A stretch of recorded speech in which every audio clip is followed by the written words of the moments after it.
Belge film çi nîşanî me didin? Dikarin çi û çi qasî nîşanê me bidin?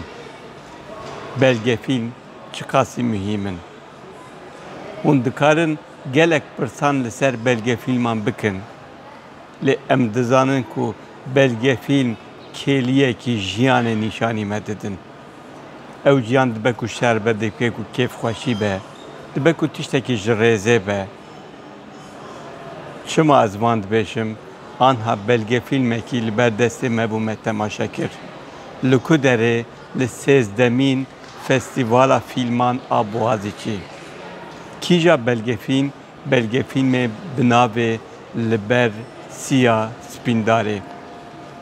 Kî kişandiye? Derhênerekî bi navê Kenan Dîler kişandiye. Li ku derê? Li Wanê.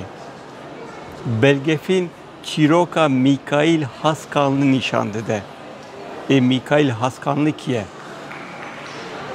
Divê kesekî navdar be bê belge filma wî bê kişandin ne? Lê na.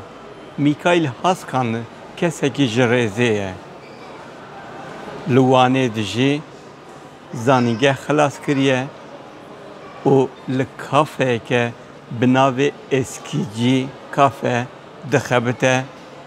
Wê kafeyê birê ve dibe li gel birên xwe xwedî kafeyê ye.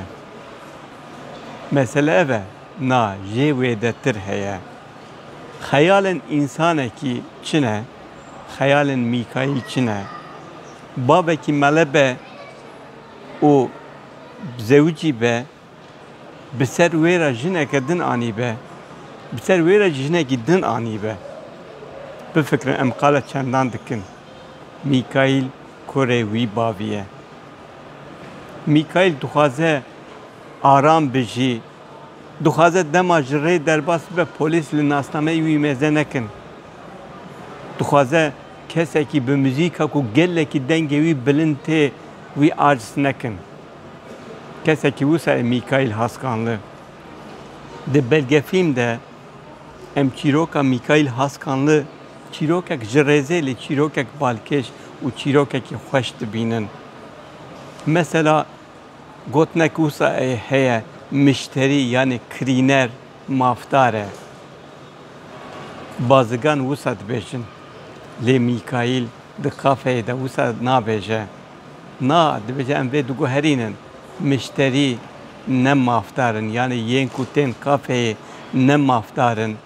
Canan dibêje hûn çima zû rabûn. Canan dibêje hadi em digirin kafeyê rabin. 10 deqeyê wê hene. Belge filmekî gelekî şêrîn li ber destê me ye. Li ber Siya Spîndarê Kenan Dîler kişandiye. Ger dema we hebe we carekî cihekî dît, ez bêjim temaşe bikin.